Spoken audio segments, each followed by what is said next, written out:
Beneath the towering spires of Angkor Wat, where stone serpents whisper secrets carved 1,000 years ago, lies one of history's most tantalizing mysteries. The Khmer Empire once dazzled the world with unimaginable riches, from golden crowns that touched the heavens to sacred statues with gemstone eyes that watched over kingdoms. Yet when this civilization faded into the jungle, 25 legendary treasures vanished without a trace, treasures so valuable they could rewrite history, so elusive that even modern technology can't find them.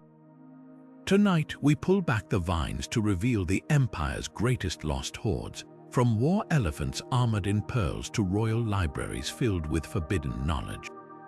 Some say these relics still wait in hidden temples guarded by ancient curses. Others believe they're scattered across the globe, locked away in private vaults. But one thing is certain: by the time we reach the final treasure, you'll never look at Cambodia's ruins the same way again. Now, imagine a crown so magnificent it didn't just sit atop a king's head, it connected him to the gods. This was the legendary golden crown of Jayavarman VII, the Khmer Empire's greatest builder king.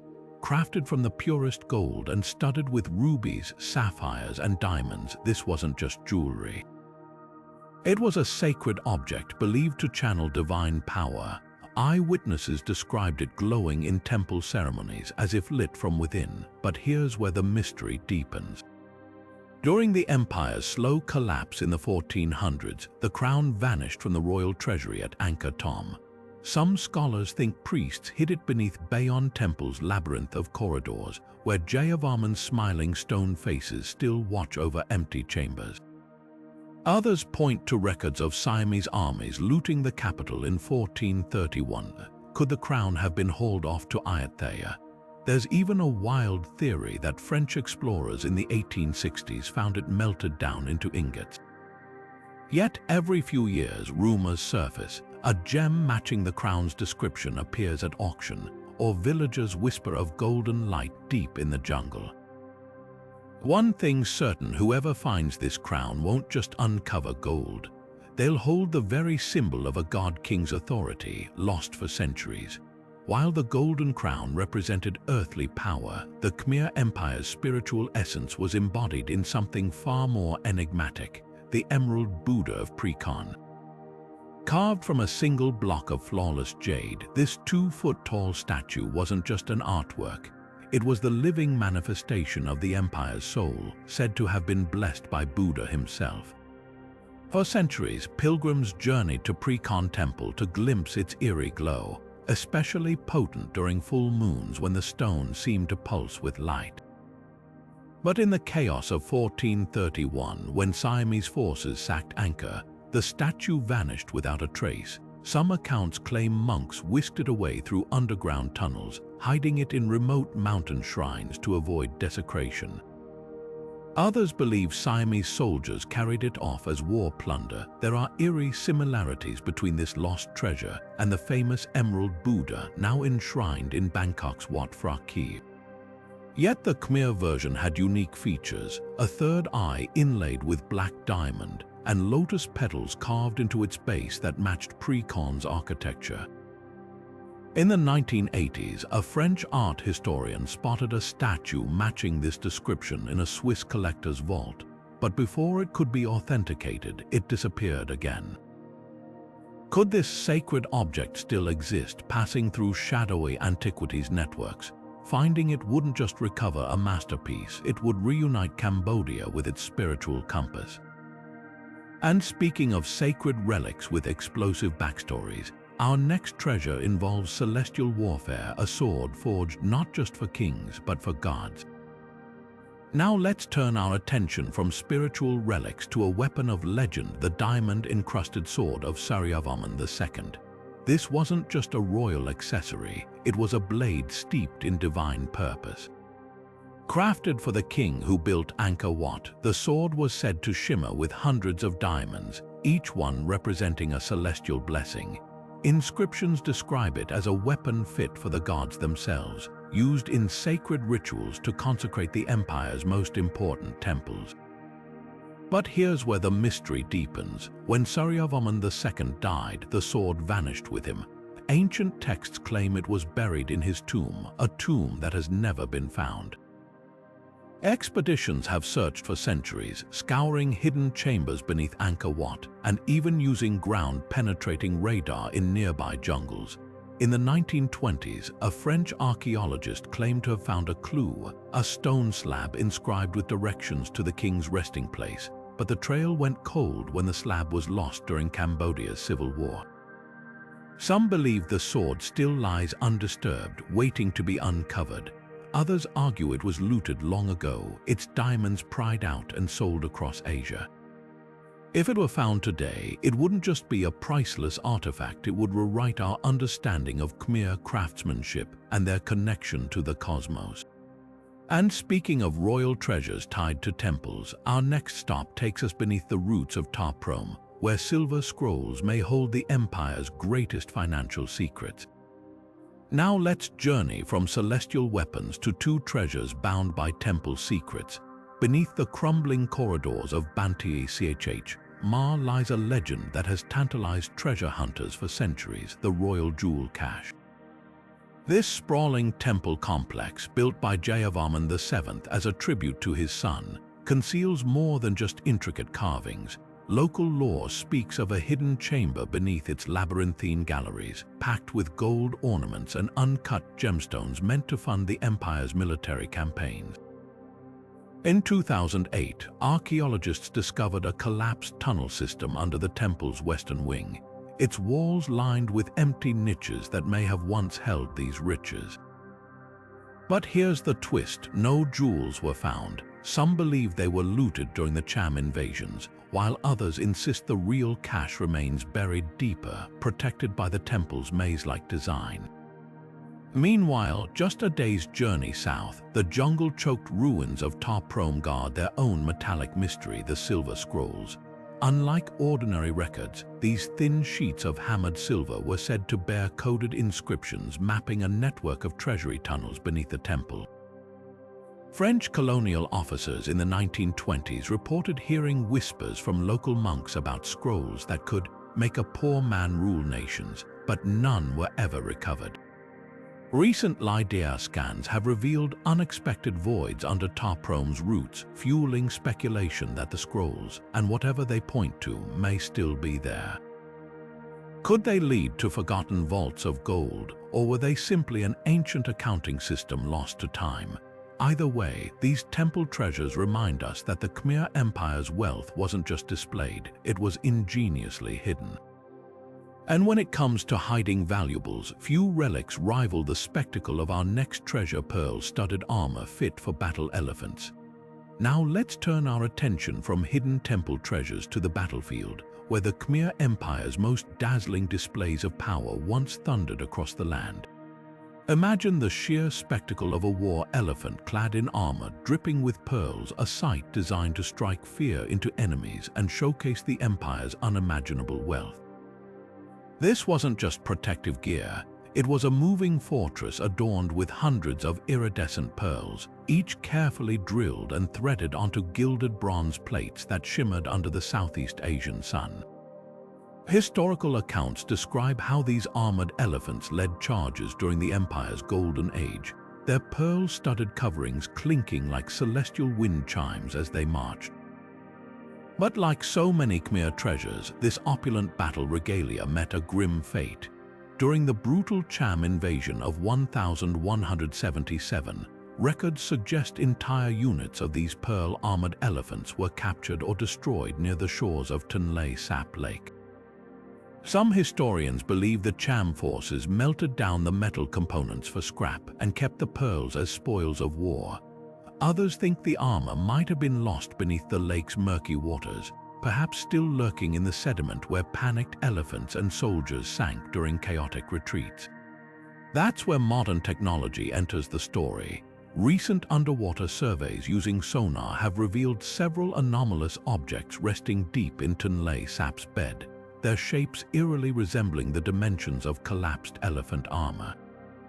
Could one of these be the remnants of a Khmer general's prized war elephant, its pearls long since scattered by currents, or might local fishermen have already scooped them up over the centuries, unaware of their royal origins?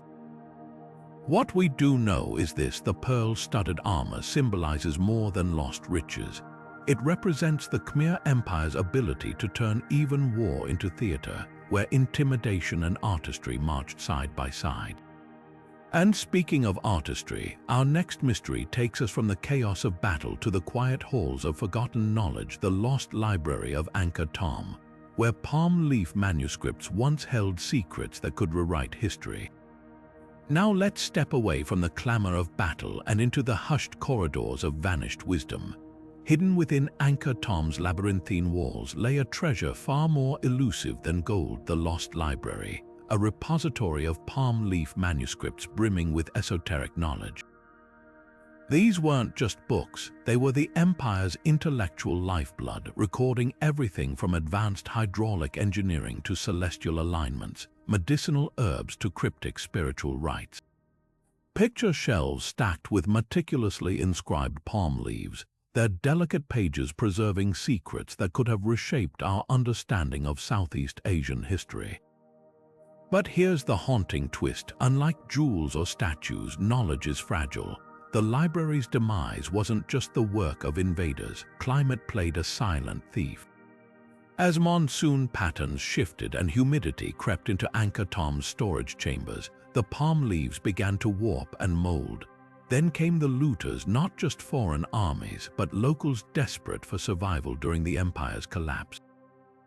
Some manuscripts were burned for warmth, others were traded away for scraps of food. A few may have even been smuggled out by scholars fleeing the crumbling capital. What makes this loss so agonizing is the hints we've found. Scattered inscriptions in surviving temples reference texts on alchemy capable of turning base metals into gold, or star charts predicting eclipses with eerie precision. Imagine uncovering those today. Modern archaeologists have one tantalizing clue: fragments of a catalogue etched into a library wall, listing titles like the Treatise on Eternal Reigns and the Silver Serpent's Cosmology. Were these poetic metaphors or literal guides to technologies we've yet to rediscover? The search isn't over. Beneath the roots of strangler figs and layers of silt, there's still hope. In 2021, researchers using ground-penetrating radar detected hollow spaces near Angkor Thom's central plaza, possibly sealed chambers. Could one be the library's vault, its contents preserved in the dark like a time capsule? Or did the last scrolls crumble to dust centuries ago, their wisdom whispering only in temple carvings? Either way, this wasn't just a loss for Cambodia. The world may have missed its chance to learn from the Khmer Empire's greatest minds.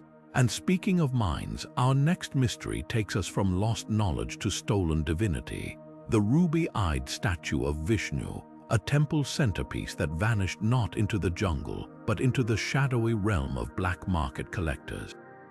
But let's not lose ourselves in speculation. The real key to unlocking the library's secrets lies in the fragments we do have. Those cryptic inscriptions etched into temple walls, acting as a faded catalogue of the empire's lost knowledge. These carvings mention texts like the Mirror of Mercury's Alchemy, a manuscript rumored to detail methods for purifying metals, and the Celestial Dance of Rahu, which may have contained advanced astronomical predictions tied to temple construction. One particularly intriguing title, The Whispering Leaves of Healing, hints at a pharmacopoeia of rare jungle botanicals, their medicinal properties now forgotten. Modern technology is breathing new life into this ancient puzzle. LiDAR, the laser mapping tool that's revolutionized archaeology, has scanned Angkor Thom's dense canopy, revealing hidden structures beneath centuries of overgrowth. In 2019, researchers identified a cluster of buried chambers near the Royal Plaza, some with unusual airflow patterns suggesting deliberate climate control, possibly to preserve delicate manuscripts. Could these be the library's subterranean annexes? Meanwhile, artificial intelligence is decoding inscriptions faster than human scholars ever could. Machine learning algorithms cross-referencing known Khmer scripts with the library's catalog have flagged repeated symbols linked to words like preservation and restricted access. This raises a tantalizing possibility. Some texts may have been deliberately sealed away, deemed too powerful for common eyes. Yet for all our tech, the greatest breakthrough might come from something far simpler, a surviving scrap. In 2022, a palm leaf fragment surfaced in a private collection in Bangkok, bearing chemical traces matching Angkor's unique ink recipes. Though just a few lines about monsoon rituals, it's proof that remnants exist. As we piece together these clues, we're not just hunting for artifacts. We're racing to recover a worldview, one where science and spirituality entwined in ways we're only beginning to grasp. And speaking of recoveries, our next chapter takes us from the whispers of lost texts to the glaring absence of something even more sacred, the Ruby-Eyed Statue of Vishnu, a masterpiece not swallowed by time but ripped from its shrine by greed. Now, let's shift our attention from the whispers of lost manuscripts to the glaring absence of a divine masterpiece, the Ruby-Eyed Statue of Vishnu. This striking centerpiece once stood with eyes crafted from deep red rubies, believed to hold the gaze of the gods themselves. But its divine presence was violently interrupted when raiders struck, prying out those precious gems and leaving the statue blind in its own temple. The theft wasn't just an act of plunder, it was a symbolic blow. In Khmer tradition, the eyes of a deity statue were its living essence, the channel through which devotees connected with the divine. Without them, the statue was rendered spiritually inert, a hollow shell of its former power. Historical accounts suggest the rubies were taken during one of the many Cham invasions, but whispers persist that the gems resurfaced centuries later in the shadowy corners of Bangkok and Hong Kong's black markets. Tracking these stolen treasures has led investigators down a maze of false leads and underground dealers. In the early 1900s, a French collector claimed to have seen one of the rubies set into a lavish necklace in a Hong Kong auction house. Decades later, a Thai art dealer's secret ledger mentioned a pair of blood-red stones of Cambodian origin, too perfectly matched to be anything but the missing eyes. Yet every trail seems to vanish just as hope flares, leaving the ruby's whereabouts shrouded in mystery. Today, technology offers new hope. Databases tracking looted artifacts now cross-reference auction records and private collections, flagging suspicious sales. Meanwhile, advanced spectroscopy could one day identify the ruby's unique mineral signatures if they ever resurface. But until then, the statue stands eyeless, a silent witness to the greed that stripped it of its divine light. And as we reflect on this act of sacrilege, our journey takes us next to another treasure lost not to thieves, but to time itself, the copperplate chronicles of Jayavarman I, where royal decrees etched in metal may still lie buried beneath the earth. From the silent agony of a sightless statue, we turn now to the forgotten words of a king, etched not in stone but in metal. The copperplate chronicles of Jayavarman I were no ordinary records. These engraved decrees, thicker than a man's palm and shimmering with the weight of royal authority, held the laws and proclamations of one of the Khmer Empire's most visionary rulers. Imagine the scene: scribes laboring under torchlight, hammering intricate Khmer script into copper plates, each stroke preserving edicts on land grants, temple rituals, and even taxes on rice harvests.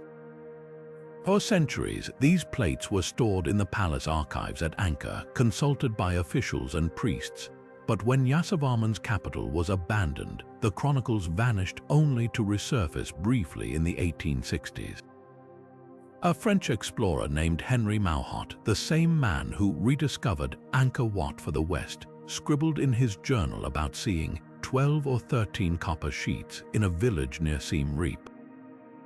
Locals claimed they'd been unearthed during a flood, their green-tinged surfaces still legible. Mauhot sketched a few characters, then left, assuming scholars would retrieve them. They never did. What happened next divides historians. Some argue the plates were reburied for safekeeping, perhaps beneath the foundations of a monastery.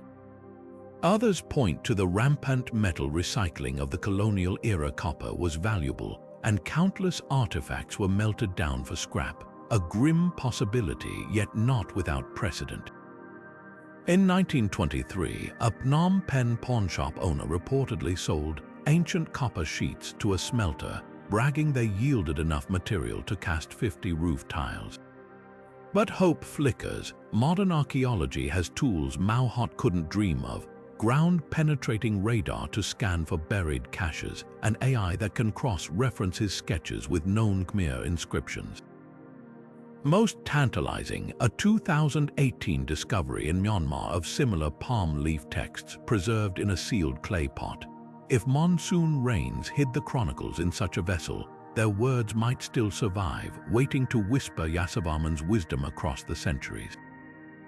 As we ponder these metal pages lost between earth and fire, our quest leads us next to treasures not of kings, but of the people, the golden rice granaries of Ko Ker, where prosperity itself was stored, then stolen. But let's shift our gaze from royal decrees to the lifeblood of the empire, its food and its faith. High in the abandoned city of Ko Ker, where pyramids rise like stone giants, lies the mystery of the golden rice granaries. These weren't just storage pits, they were symbols of the Khmer Empire's wealth, plastered with gold leaf so they shimmered like sunlight on water. Picture this: towering granaries filled not just with rice, but with tribute from across the kingdom, enough to feed tens of thousands. Historians believe they stood near the royal plaza, a deliberate display of power. A starving empire is a weak empire, but Jayavarman II, who built Ko Ker, wanted his people to see abundance carved into the skyline. Then came the Cham invasion of 1177. When enemy soldiers stormed Ko Ker, they didn't just burn buildings, they targeted the granaries. Some say the gold was stripped and carried off in ox carts. Others whisper that local priests buried the remaining rice in secret chambers beneath the temples, hoping to save it for a brighter day. Modern scans of Ko Ker's foundations reveal hollow spaces, but none have been excavated.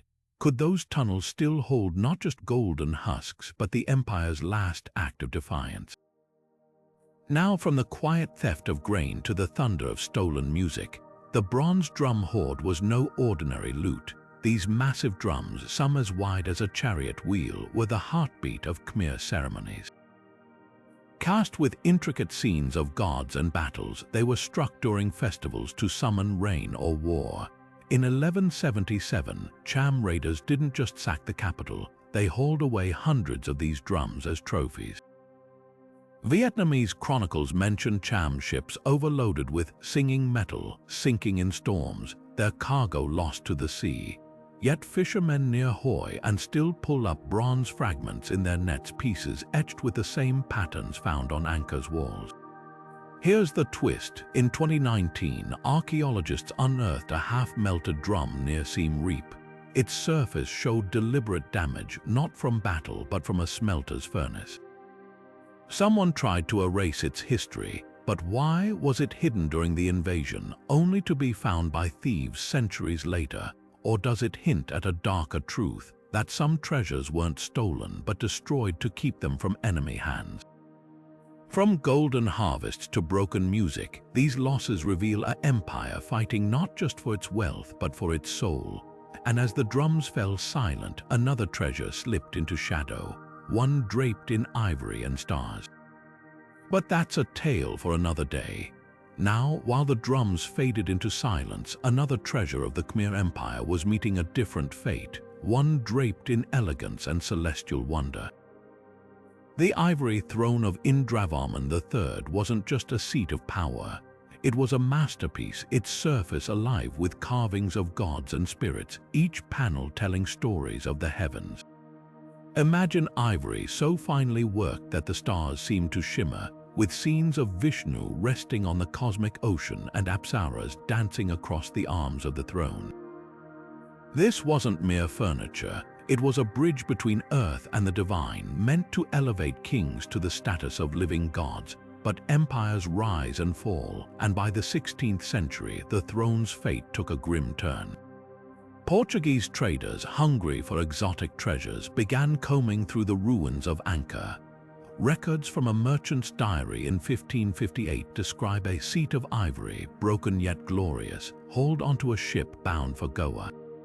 Some believe the throne was dismantled on the spot, its panels sold piece by piece to collectors across Europe and Asia. One theory suggests the carvings ended up as decorative panels in a Lisbon mansion, later lost in the Great Earthquake of 1755. Yet there's a twist. A fragment of ivory displayed in a Paris museum bears striking similarities to descriptions of the throne's celestial motifs. Could this be a surviving piece? Or just another artifact in a long line of imitations? The truth may lie scattered across continents, hidden in private collections or gathering dust in forgotten warehouses. What's certain is that the throne's disappearance marks more than the loss of an object. It's the erasure of a king's divine legacy, broken apart for profit. And as the ivory vanished, so too did another treasure, one that held the very sky in its hands. But that's a story for another moment. But let's turn our attention to these scattered fragments, pieces of a puzzle scattered across the world. That ivory panel in Paris isn't the only clue. In Lisbon, a private collection holds what might be another piece of the throne, a small section depicting a celestial nymph mid-dance. Experts argue over its origins, with some pointing to the craftsmanship, the delicate curls of hair, the flowing robes matching descriptions from Khmer temple reliefs. Others dismiss it as a later copy, carved to satisfy Europe's obsession with exotic artifacts. Then there's the mystery of a gilded ivory fragment in a Berlin museum, acquired in the 19th century from an auction house in Macau. The auction catalogue described it simply as Oriental ivory, possibly Cambodian. But the carving style, the way the figures seem to emerge from the ivory as if alive, matches the throne's legendary artistry. Why does this matter? Because every fragment is a whisper from the past. If these pieces truly belong to the throne, they could help reconstruct a lost symbol of Khmer divinity. But here's the challenge. Many artifacts lack clear provenance, their histories muddled by colonial-era plundering and the black market. Some may never be identified, their stories forever fragmented. And yet, the search continues. Advances in material analysis, like tracing the ivory's origin through isotopes, could finally link these scattered pieces to Indravarman's lost masterpiece. Until then, they remain hidden in plain sight, ghosts of a throne that once united heaven and earth. Now, as we piece together these fragments, another treasure emerges from the depths, this one not of ivory but of bronze and ambition.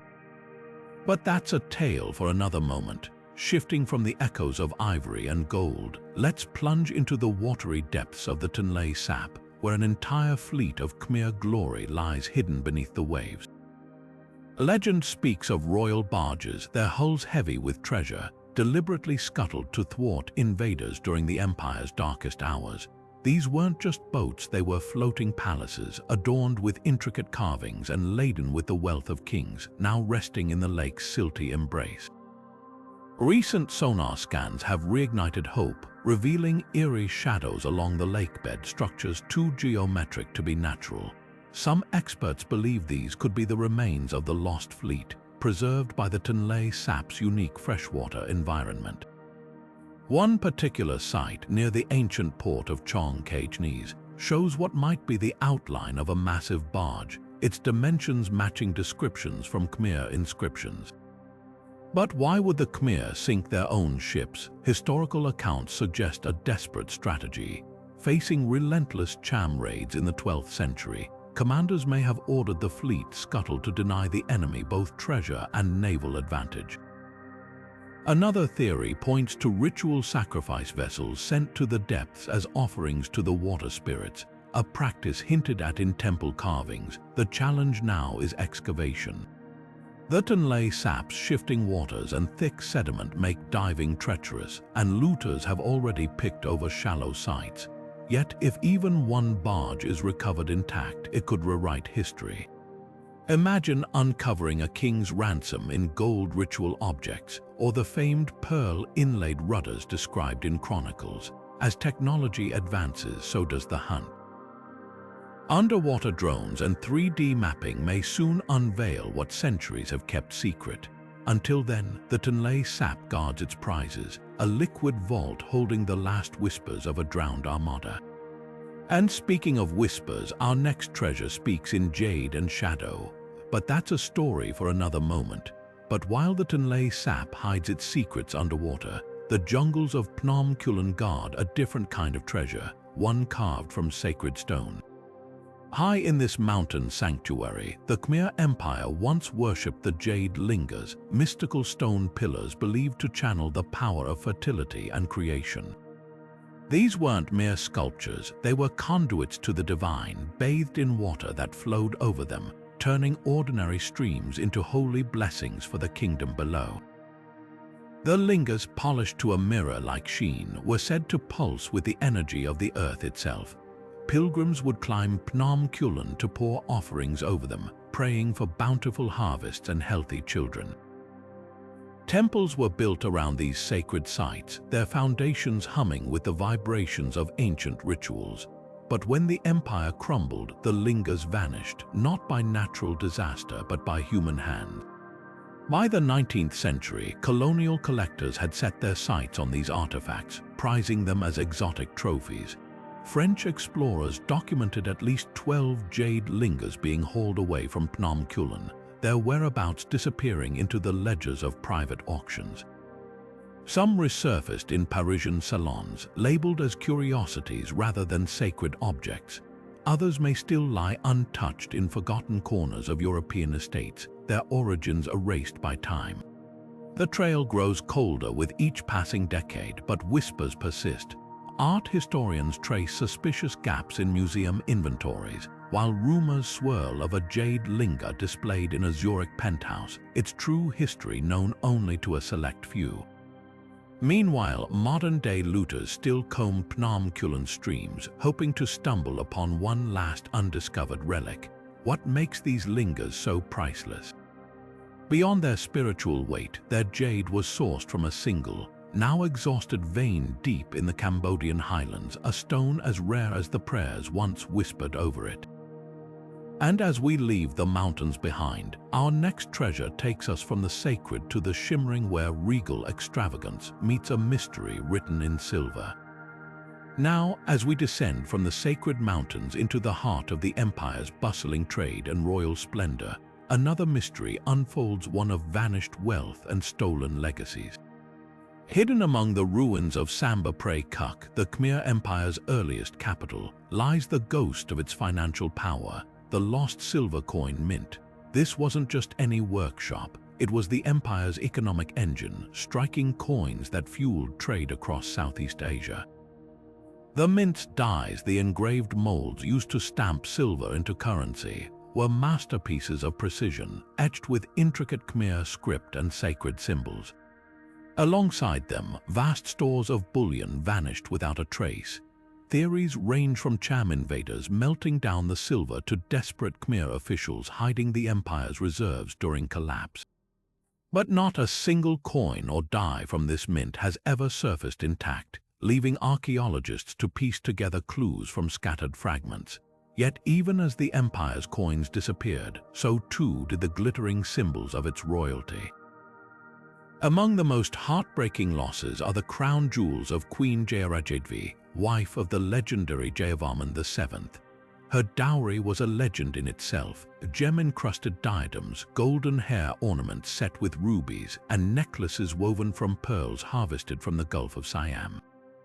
These weren't mere decorations, they embodied her role as both queen and spiritual patron, often gifted to temples during sacred ceremonies. But after her death, records suggest the jewels were looted during the chaos of succession disputes. Some believe they were smuggled to Ayutthaya as war trophies, while others whisper of a hidden funerary cache near Angkor Thom, deliberately concealed to protect them from desecration. Modern searches have turned up empty, though black market whispers occasionally tease the reappearance of a single ruby-studded hairpin, its provenance suspiciously unverifiable. What ties these two treasures together is their dual role, one as the lifeblood of an empire's commerce, the other as the heartbeat of its royal identity. And as we turn from silver and gemstones, another facet of Khmer grandeur awaits, one that bloomed in stone and gold, only to wither in the hands of invaders. Shifting our gaze from hidden jewels to sacred artistry, we arrive at the golden lotus of Bayon, a masterpiece that once symbolized divine connection.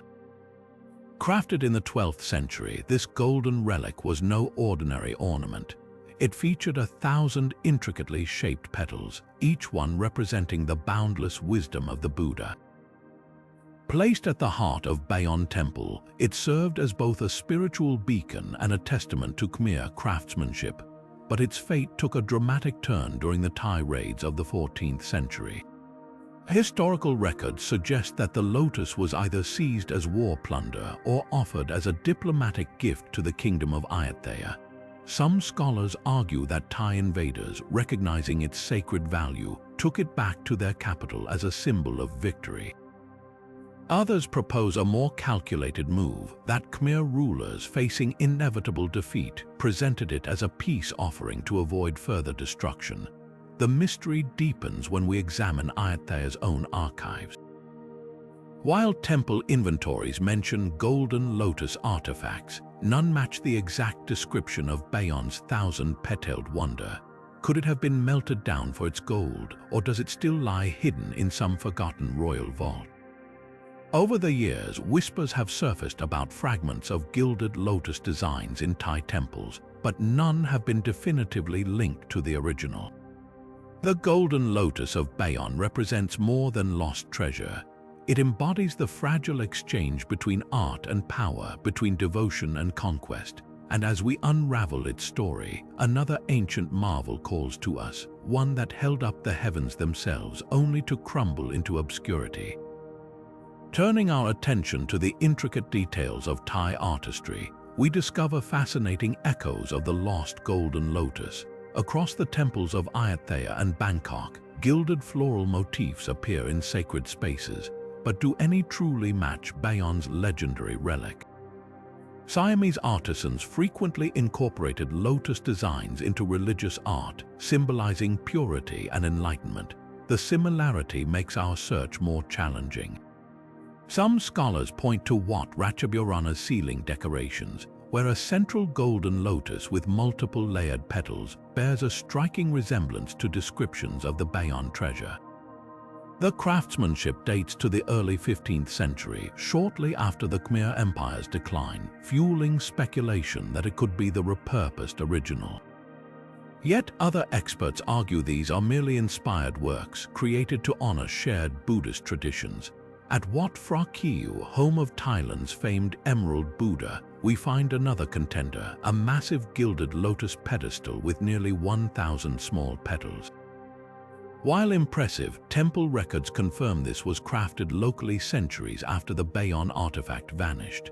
The most compelling clue comes from an unexpected source, royal regalia. An inventory from King Rama I's reign describes a ceremonial lotus-shaped urn with exactly 1,000 petals, gifted by Cambodian diplomats. Though the object itself hasn't been identified in modern collections, this record suggests the golden lotus may have survived as a diplomatic treasure before disappearing into history's shadows. As we piece together these artistic breadcrumbs, we're reminded that the line between inspiration and appropriation blurs across centuries. The next chapter of our journey descends beneath the earth, where another Khmer masterpiece waits not in gold but in bronze. A colossal atlas once supported the heavens until greed scattered it across the black market. But that revelation comes with its own tangled web of clues and deceits. Now we uncover a celestial guardian lost to time, the bronze atlas of Angkor. Towering at the heart of the empire, this monumental sculpture wasn't just art, it was cosmology cast in metal. Imagine a massive figure kneeling with arms uplifted, supporting an intricately carved stone slab representing the heavens. Ancient texts describe it as the physical anchor of Khmer beliefs, where gods and mortals met beneath its symbolic sky. But by the early 20th century, this masterpiece had vanished. The culprit, a perfect storm of colonial exploitation and opportunistic looters. French archaeologist Henri Parmentier documented the atlas intact in 1908, but within a decade it was gone. His field notes reveal grim clues, chisel marks at the base, evidence of a deliberate dismantling. The trail fractures into shadows. Some fragments surfaced briefly in 1922 when a Bangkok antique dealer sold Khmer bronze limbs to a European collector. Art historians match the proportions to Parmentier's sketches, confirming their origin. Other pieces took darker routes, smuggled through Saigon's backstreet auctions, or melted down for their bronze value during wartime scarcity. The most haunting lead comes from a 1957 auction catalogue in Paris. Listed between Ming vases and Persian carpets was simply, large Asiatic torso, provenance Indochina. The description matches the atlas's distinctive chest carvings of swirling galaxies. Yet before scholars could investigate, the listing was withdrawn. Was it a genuine fragment or a clever forgery exploiting the artifact's legend? Today, satellite imaging and private collection audits offer slim hope. But like the sky it once held aloft, the bronze atlas remains just out of reach, scattered, silent, and waiting. Our pursuit now turns from metal to something far more delicate, threads of silk preserving whispers of a forgotten capital. As we follow the delicate threads of history, another treasure emerges from the shadows, the silk codex of Hariharalaya. Unlike stone carvings or metal relics, this was a masterpiece of devotion, painstakingly painted on silk pages by Buddhist monks in the 8th century. Imagine scrolls so luminous with gold leaf and mineral pigments that they seem to glow in temple candlelight, preserving sacred texts and intricate mandalas meant to guide the soul toward enlightenment. When the Khmer capital shifted to Angkor in the 9th century, the codex vanished, likely left behind in the abandoned temples of Hariharalaya. Most scholars assumed humidity and insects devoured it centuries ago. But in 2012, a monk at Wat Bo in Siem Reap made a stunning discovery during renovations. Tucked inside a crumbling brick stupa were 3 silk fragments, their colors still vibrant. The patterns matched descriptions of the lost codex lotus borders framing poly scriptures in ink made from crushed gemstones. The real mystery lies in what survived. These fragments contain passages from a previously unknown Buddhist text, suggesting the full codex held esoteric teachings erased from later Khmer records. Even more tantalizing, traces of saffron dye on one scrap imply it was handled by royalty, perhaps a personal copy for a devout queen, yet most of the codex remains missing. Silk routes offer one clue. 19th century collectors bragged about golden Buddhist pages bought from Vietnamese traders, now scattered in private collections from Paris to Tokyo. Modern technology might help. Multispectral imaging could reveal faded text on these disputed fragments, piecing together a puzzle torn apart by time. For now, the Silk Codex whispers its secrets one fragile thread at a time. Our journey through the Khmer Empire's lost treasures now turns to objects forged not for temples but for war and ceremony. Now we step into the realm where celestial precision met royal grandeur with 2 extraordinary treasures. The first is the royal astrolabe of Jayavarman II, a masterpiece of ancient astronomy. Crafted from bronze and inlaid with silver constellations, this device wasn't just ornamental, it was the empire's sacred GPS. Temple architects relied on its precise measurements to align structures with solstices and planetary movements, creating those perfect sunrise spectacles at Angkor Wat. But during the chaotic final years of Jayavarman's reign, the astrolabe disappeared.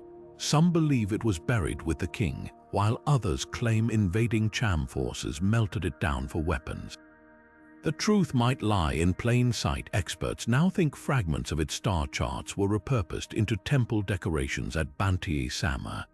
Then there's the gem-encrusted palanquin, a mobile throne that redefined opulence.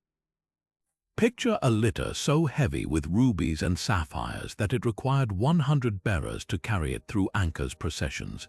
Historical carvings show its golden frame shimmering with gems arranged in floral patterns, each petal a different precious stone.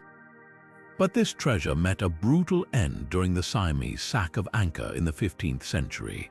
Warriors reportedly hacked it apart on the spot, pocketing fistfuls of jewels. While most assume the gems were scattered across Southeast Asia, an intriguing clue surfaced in 2018.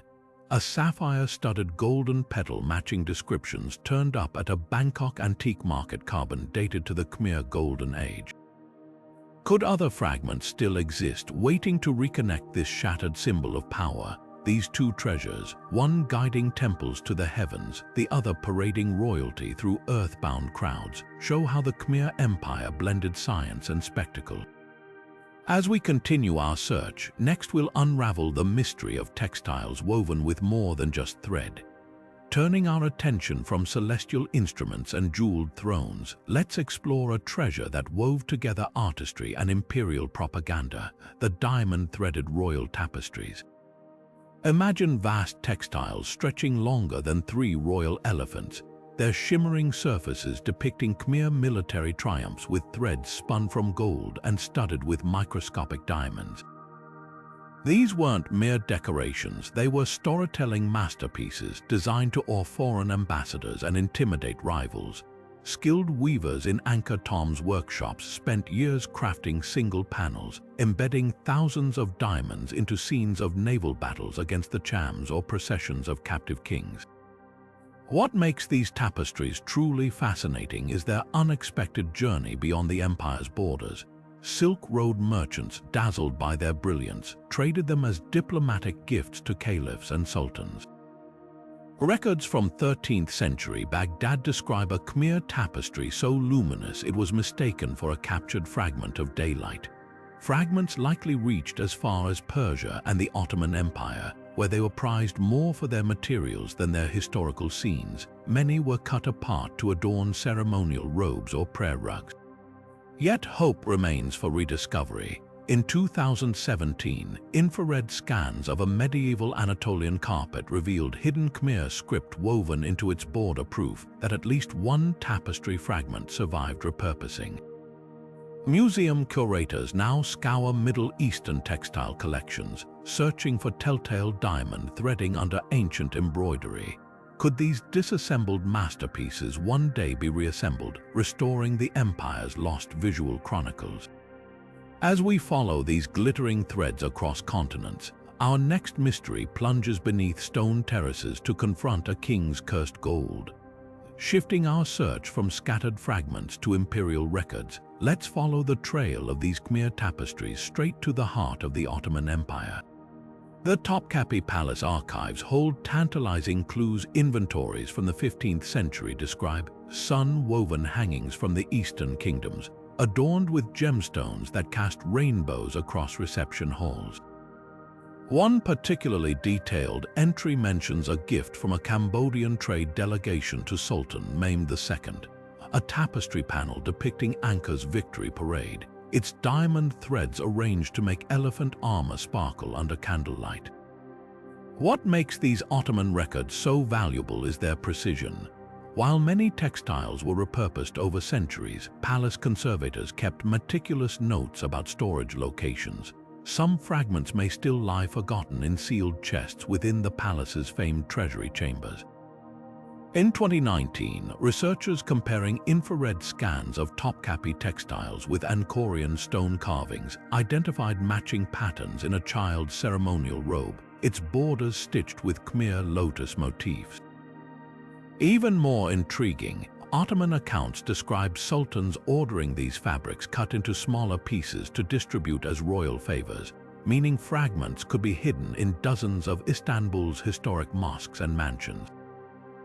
The hunt now focuses on two overlooked spaces: the palace's old tailor workshops and the harem's textile repair rooms.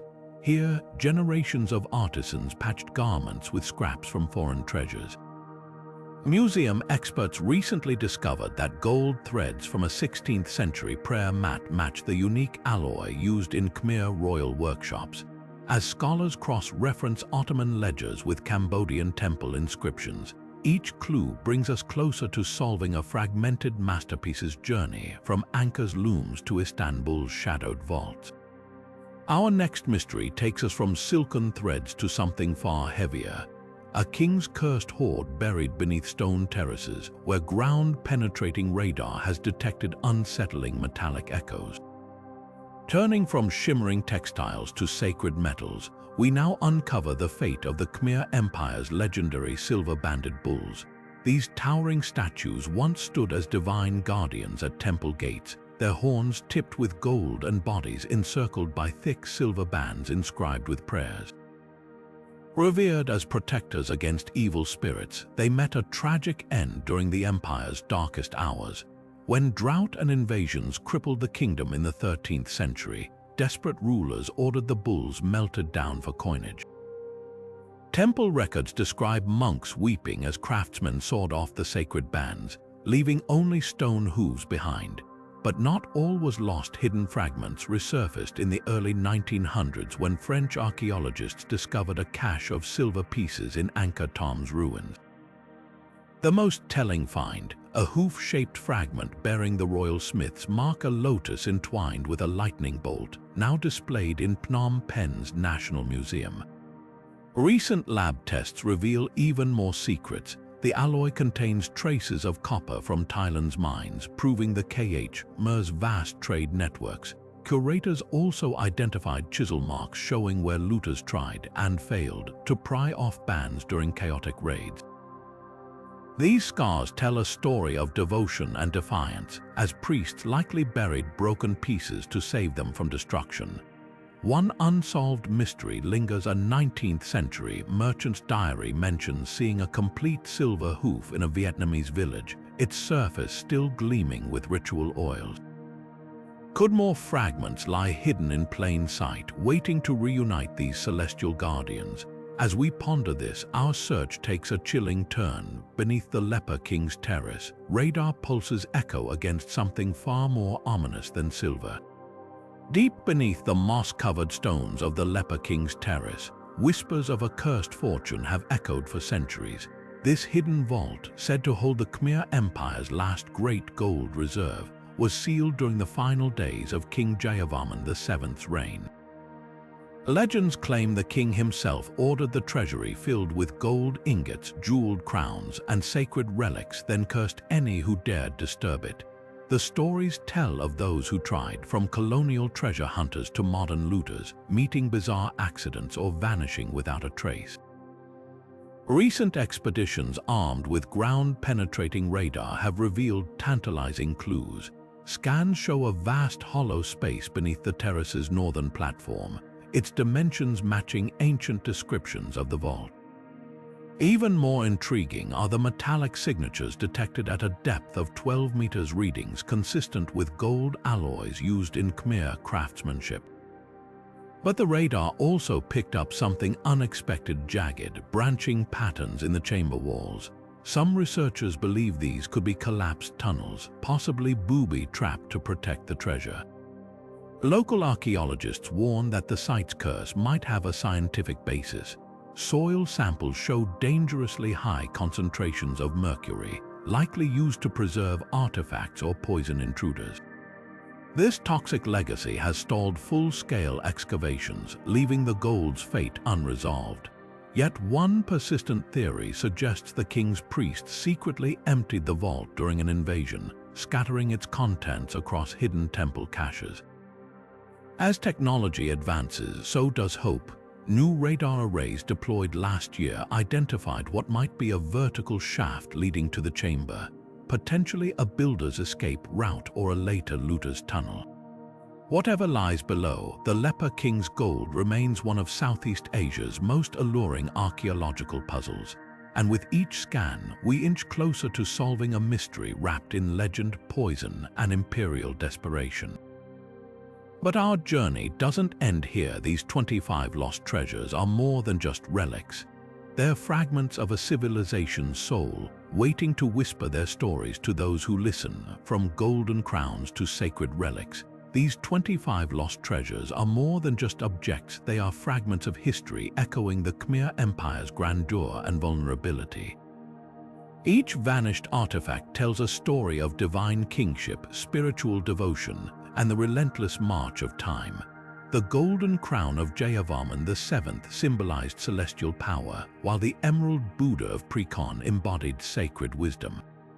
The diamond-encrusted sword of Suryavarman II whispered of battles fought under tropical suns, and the sunken fleet of Tonlé Sap still teases us with secrets beneath murky waters.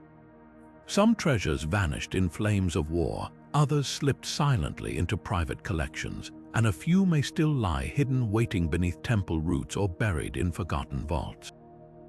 What connects them all is the legacy they represent, a civilization that built wonders like Angkor Wat yet succumbed to invasions, environmental shifts, and the slow erosion of time. Now it's your turn. Do you think the Leper King's gold still rests beneath that mercury-laced terrace? Could fragments of the ivory throne be gathering dust in a European museum basement? Share your theories in the comments. Every clue, no matter how small, brings us closer to rewriting history. And remember, these treasures aren't just relics of the past. They're part of Cambodia's living heritage, a heritage that deserves protection. Whether through supporting ethical archaeology, visiting historic sites responsibly, or simply spreading awareness, we all play a role in safeguarding these stories for future generations. If this journey through the Khmer Empire's lost wonders captivated you, don't forget to like this video, subscribe for more deep dives into history's greatest mysteries, and hit that notification bell so you never miss an adventure. Until next time, keep exploring, because somewhere out there, another piece of the past is waiting to be found.